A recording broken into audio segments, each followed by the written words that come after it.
5 eventos que aconteceram após o falecimento de Jesus, que você nem notou.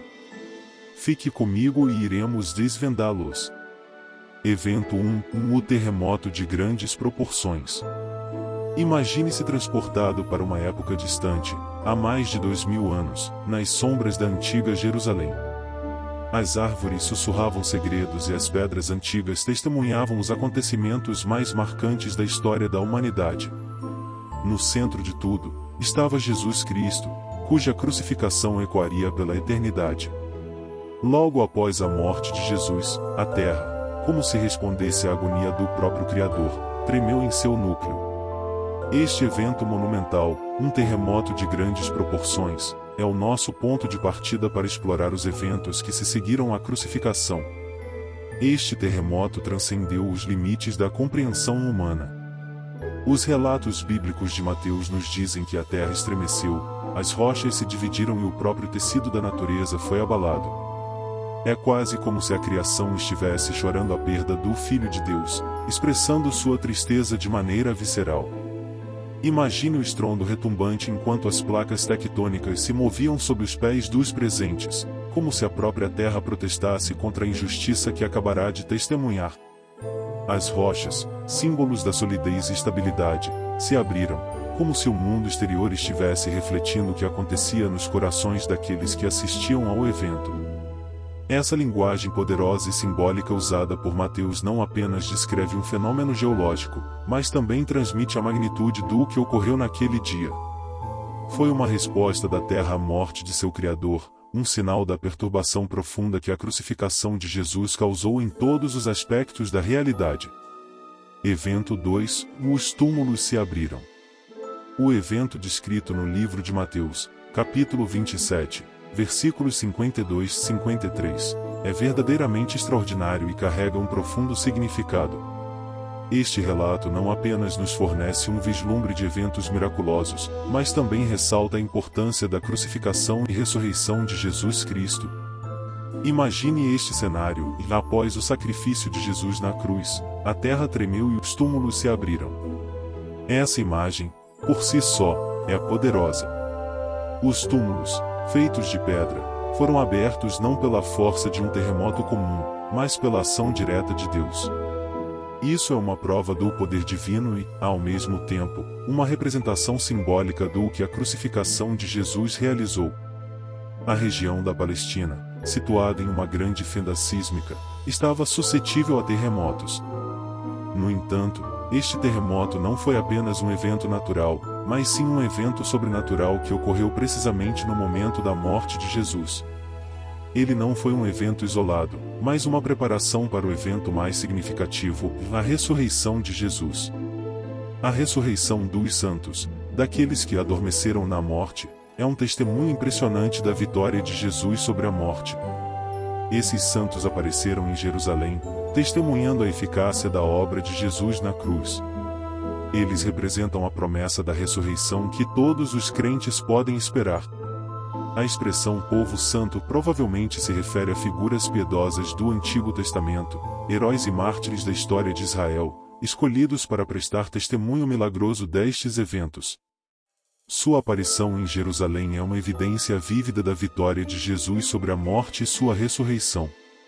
Isso ecoa as palavras de Paulo em 1 Coríntios 15, 20 e 23, onde Jesus é chamado de as primícias dos mortos. A ressurreição desses santos antecipa a ressurreição que todos os crentes aguardam, uma ressurreição para a vida eterna. Isso é fundamental, pois nos lembra que a morte não é o fim, mas sim o início de uma nova vida em Cristo. Portanto, esse evento dos túmulos abertos é uma parte crucial da narrativa da crucificação e ressurreição de Jesus, destacando o poder divino, a vitória sobre a morte e a esperança da ressurreição para todos os crentes. É um lembrete profundo de que, através da morte de Jesus, um novo dia chegou, um dia em que a morte foi derrotada pela vida eterna. Evento 3. O véu do templo se partiu em dois. O evento da rasgadura do véu do templo, conforme descrito por Mateus, capítulo 27, versículos 50 e 51, é verdadeiramente uma cena poderosa e simbólica. Vamos explorar o significado profundo e persuasivo desse acontecimento. Imagine o cenário: Jesus, após sofrer terrivelmente na cruz, grita com uma voz agonizante e entrega seu espírito voluntariamente, em submissão ao plano de seu Pai. Neste exato momento, algo extraordinário acontece. O véu que separava o lugar santo dos santos no templo era rasgado de cima para baixo. Este ato não foi apenas uma coincidência, mas sim um simbolismo profundo. O véu era mais do que um simples pedaço de tecido, era o símbolo da separação entre Deus e a humanidade. Ele representava a barreira que o pecado havia erguido, impedindo-nos de nos aproximarmos da presença de Deus. A oferta pelo pecado, que era apresentada anualmente, e todos os outros sacrifícios diários, eram uma clara indicação de que essas ações não podiam verdadeiramente expiar nossos pecados. No entanto, o que Jesus realizou na cruz mudou tudo isso. Quando ele entregou seu espírito, o véu foi rasgado, destruindo essa barreira de separação. Isso foi um ato de Deus, mostrando que agora não precisamos mais de intermediários humanos para nos aproximar dele. Jesus se tornou nosso sumo sacerdote, e através de sua obra consumada, podemos entrar ousadamente no Santo dos Santos. Hebreus 10:19-20 ressalta isso de forma clara: temos confiança para entrar no máximo lugar santo pelo sangue de Jesus, por um caminho novo e vivo que nos foi aberto através da cortina que é o seu corpo. O corpo de Jesus foi rasgado, e o véu também, representando que agora podemos nos aproximar de Deus com confiança e ousadia. Essa imagem de Cristo rasgando o véu para nós enquanto sua própria carne era rasgada por nós é profundamente comovente. Ela ilustra o sacrifício supremo de Jesus e sua disposição de nos reconciliar com Deus, apesar de nossas fraquezas e pecados. Além disso, a relação entre a morte de Jesus e os tremores na terra sugere uma conexão profunda entre a criação e seu Criador. Parece como se a própria natureza respondesse à magnitude desse evento, como se a criação inanimada reconhecesse a importância daquilo que estava acontecendo. Portanto, quando contemplamos a rasgadura do véu do templo, somos lembrados não apenas da morte de Jesus, mas também da abertura de um novo caminho para nos aproximarmos de Deus. Este é um convite para nos achegarmos ao trono da graça com confiança e sem medo, sabendo que temos um sumo sacerdote que compreende nossas fraquezas e está disposto a nos ajudar no momento de necessidade. É uma mensagem de esperança e redenção que ressoa profundamente em nossos corações e almas. Evento 4, a grande escuridão. O evento número 4, a escuridão que cobriu a terra na crucificação de Jesus, é um dos momentos mais misteriosos e impactantes na história registrada na Bíblia. Como foi dito em Mateus capítulo 27 versículo 45, havia escuridão por toda a terra. A partir da 6ª hora, ao meio-dia, até a hora 9ª, às 15 horas, uma densa escuridão envolveu o cenário. Esse evento deve ser explorado de maneira persuasiva, criativa e profunda, pois carrega significados profundos e múltiplos. A profundidade da escuridão. Neste momento crucial, a escuridão não era apenas física, era uma metáfora para o estado da humanidade naquele momento. Era um testemunho do peso do pecado e da separação que ele causou entre a humanidade e Deus. Enquanto muitos exigiam um sinal do céu, eles receberam um, mas não da maneira que esperavam. Cristo não trouxe um espetáculo celestial brilhante, mas sim uma escuridão que cegou seus olhos. O simbolismo da escuridão.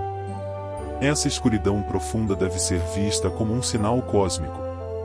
Nas tradições antigas, a escuridão era frequentemente associada ao luto e à morte de grandes líderes. Os leitores da época, tanto gentios quanto judeus, entenderiam essa escuridão como um evento cósmico que acompanhava a morte de um rei. Era uma representação do luto da natureza diante da morte do Rei dos Reis. O julgamento divino e a ressurreição. Além disso, as trevas eram um sinal de julgamento divino. Deus estava se manifestando de uma maneira extraordinária, sinalizando que algo significativo estava acontecendo. Isso também se relaciona com o fato de que os túmulos dos santos foram abertos, e muitos ressuscitaram após a ressurreição de Jesus. Essa ressurreição dos santos, que apareceram em Jerusalém, simboliza a vitória sobre a morte que Jesus trouxe consigo. A inexplicabilidade cósmica. É importante notar que essa escuridão não poderia ser explicada por um eclipse solar, pois a Páscoa judaica ocorria durante a lua cheia, quando um eclipse solar não poderia ocorrer. Era, portanto, um evento sobrenatural, uma intervenção direta de Deus na ordem natural das coisas. Conclusão. O evento da escuridão durante a crucificação de Jesus é uma das passagens mais profundas e misteriosas da Bíblia. Vai além do simples aspecto físico e adentra o terreno do simbolismo cósmico e do julgamento divino. É um lembrete poderoso de que, mesmo nas horas mais sombrias, a luz da esperança e da redenção pode brilhar, trazendo vida da morte e revelação da escuridão. A história da crucificação é um testemunho eterno da profundidade do amor e do sacrifício de Cristo pela humanidade. Evento 5. O centurião conheceu a misericórdia divina. A história do centurião que supervisionou a crucificação de Jesus é verdadeiramente impactante e nos leva a refletir sobre a profundidade da mensagem de Cristo.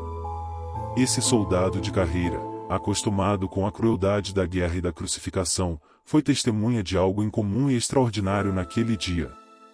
Imagine a cena: um homem, inocente do crime pelo qual estava sendo crucificado, enfrentando a morte com dignidade e misericórdia. Enquanto a multidão clamava por sua crucificação e os soldados zombavam dele, Jesus respondia com palavras de perdão: Pai, perdoe-os, pois eles não sabem o que estão fazendo. Essa atitude de perdão diante de tamanho sofrimento deixou o centurião atônito. O centurião não era um novato assustado, ele era um veterano experiente, acostumado a ver homens sofrerem fins terríveis. No entanto, o que ele testemunhou naquele dia foi único. Ele viu não apenas a resposta de Jesus à injustiça, mas também a misericórdia de Jesus para com aqueles que o crucificaram, incluindo ele mesmo. Essa experiência transformou o centurião. A frase "verdadeiramente este é o Filho de Deus" que ele proclamou não foi resultado de uma fé superficial, mas sim da profunda convicção que brotou em seu coração naquele momento. Ele reconheceu que Jesus não era apenas um homem, mas o Filho de Deus. O poder da cruz de Jesus é inegável. Ela tem o poder de mudar os corações mais endurecidos e cansados de batalhas. O centurião começou o dia como um oficial romano supervisionando uma crucificação, mas terminou como alguém que havia encontrado a verdadeira salvação em Jesus. Embora não saibamos ao certo se a tradição que menciona que o nome do centurião era Longinus e que ele se tornou um devoto seguidor de Jesus seja verdadeira, o que sabemos com certeza é que a cruz de Jesus tem o poder de transformar vidas. Ela nos oferece a oportunidade de conhecer aquele que nos amou e se entregou por nós. A história desse centurião nos desafia a não apenas ouvir e acreditar, mas a buscar um relacionamento mais profundo com Jesus. Assim como ele, podemos ser transformados pelo poder da cruz e experimentar a redenção e a salvação que Jesus oferece. Portanto, que essa história nos inspire a buscar a verdadeira essência da mensagem de Cristo, a viver de acordo com seus ensinamentos e a compartilhar o amor e a misericórdia que ele demonstrou na cruz com aqueles ao nosso redor. Pois, verdadeiramente, a cruz de Jesus é um testemunho extraordinário do amor de Deus pela humanidade.